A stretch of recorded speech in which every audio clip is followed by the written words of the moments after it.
Welcome back to my channel, guys, and today I want to talk about 6 crucial reminders if you're single that will help your dating life. Number 1, your worth is not tied to a woman. And I think if you have not had a lot of success with women, we get in these really dark mindsets where we think we're not good enough or we're worthless because we don't have a successful dating life. Or if we get cheated on, or if the girl breaks our heart, we just feel like we're not good enough and we will never find somebody out there that would want to be with someone like me. And the problem is, if you have this mindset, you're always going to feel your worth is tied to whoever you're dating. So when you're dating somebody and it's feeling really good, you're gonna start feeling good, you're gonna feel really confident, but then if something happens, all of a sudden everything just goes out the window. You start having low self-esteem, you don't feel good, and you're gonna be on this roller coaster. If you're always allowing your worth to be tied to a woman, you're never going to feel successful, you're never going to feel proud of yourself, you're never going to feel good enough. Dating is only one aspect of who you are, and you need to remember all the other good things about yourself, whether it's your career, whether it's something that you like to do, your hobby, maybe you're a really good person. Those are things that make you you, and if you have a really cool girl you start dating, great,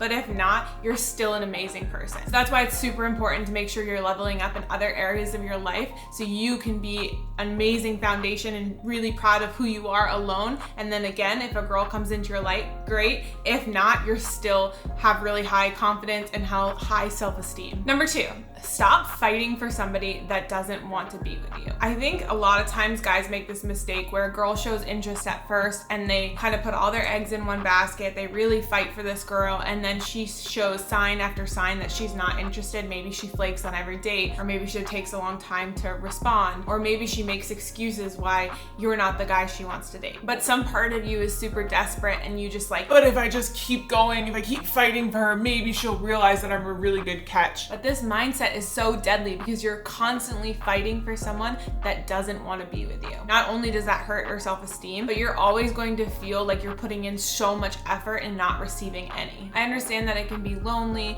it can be hard to be single, but you do not want to fight for somebody that doesn't want to be with you. This goes back to knowing your worth and knowing your value, and if she doesn't want to be with you, that's her loss, and you need to fight for someone that actually wants to be with you. So if you're finding yourself talking to girls that aren't really reciprocating, or you're making a story up in your head why, like, oh, it's just not the right time for them, but hopefully they're gonna notice me later, like, you're just wasting your time and energy on the wrong person. Number 3, you have to have options or you're gonna come across as extremely needy. Again, I think a mistake a lot of guys make if they don't have a solid dating life, they find a girl that's interested in them and then they just hover. They get super obsessed, they just get really needy and clingy, and it just pushes the girl away, and then you're in this awful cycle and you just keep feeling like shit. Instead, if you're dating multiple girls at the same time, it's really hard to be clingy and needy because you're talking to Sarah and Marissa and Aaron. And don't get me wrong, I already see it now. It's like, I don't want to be a guy that dates multiple women. I just want to find the right one. Well, you're not going to find the right one if you're super needy. And you can date multiple women. It doesn't mean that you're sleeping with all of them or you're doing something like behind anyone's back. Like, you're single, you're allowed to have as many people, you see as many people as you want. But if you're saying this, you're probably just using it as an excuse because you're not getting any girls to begin with. So check your behavior, because being needy is extremely common, especially when girls show interest. Even if you like one girl over the other ones, still keep seeing the other ones again, so make sure that you're not super needy. And also, girls find this more attractive. When she knows that you're seeing other people or you're less available, she's gonna want you more. Number 4, you need to change something if your dating life is not working. I know that dating in 2023 is extremely difficult for guys. Girls have so many options. They have all these, access to Instagram, dating apps, everything. But you can still be successful. You have the right tools, but you need to change something. And a lot of guys are so stubborn and don't want to change anything. They're just wanting a girl to fall into their lap and be like, yep, I want to just find the right girl and settle down and everything will be okay. But nothing in life works like that, especially in dating. So if you need help pinpointing exactly what you're doing wrong, I highly recommend you check out our Beast Dating Coaching Program. We've helped over hundreds of guys completely transform their dating life. Whether your dating profile is not optimal or you're not sending the right text messages, or maybe you're even getting girls on the date, but you can't seem to close the deal, or they just don't want to ever go on second dates with you. But don't just take it from me. Here are some guys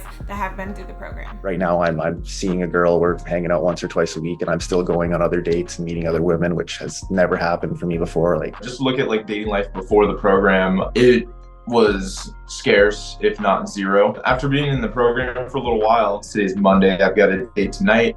I've got a pending one Tuesday. I've got a pending one Wednesday. To be able to connect with like a girl on a deeper level is just like an area in my life that I didn't know that I missed. One of the other things that I appreciate about this program is I'm not so afraid to like put myself out there. So if you finally want to change your dating life and start actually getting girls that are interested in you, high quality girls, and so you're no longer lonely, click the first link below and apply now. And if we think you're a good fit, we'll get right back to you. Number 5, if a girl does something shady, don't blame yourself. You need to set boundaries. I can't tell you how many guys I've worked with that a girl pulls something weird on a date or sends a really weird text, and then the guy is apologizing for it. I know this comes from a place of not wanting to lose the girl, but if you do not set boundaries and she thinks she can say or do whatever to you and she knows that you're just gonna apologize, she's going to treat you like shit. She's not gonna have any respect for you, and she's gonna walk all over you. There was an example from our Beast Dating coaching program where a guy was on a date with a girl and they went mini golfing, and then after mini golfing they were gonna go back to his place.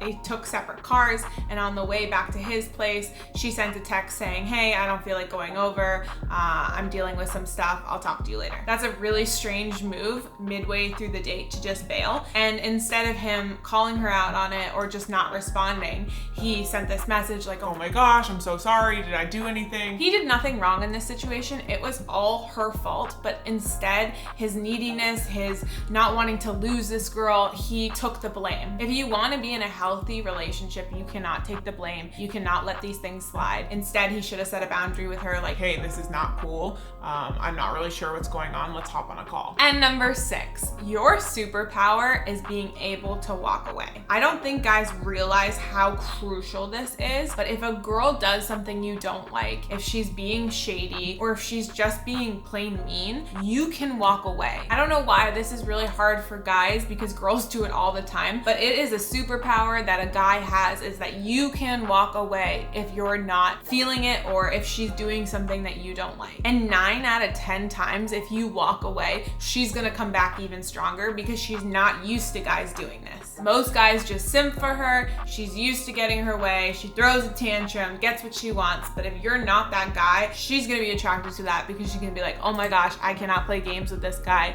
because he's serious and he'll just leave me. Also, I know a lot of guys stay in relationships or start dating girls just because they're lonely, but that's not a reason to be in a relationship. That's how toxic relationships happen. And then what happens is you end up hurting yourself even more. You damage yourself even more, and it makes you not even want to date anymore. But if sometimes you're not understanding what women say, I highly recommend you check out this video, 6 things women say, but what it actually means. Don't be fooled. Thanks so much for watching, guys. We'll talk to you in the next video.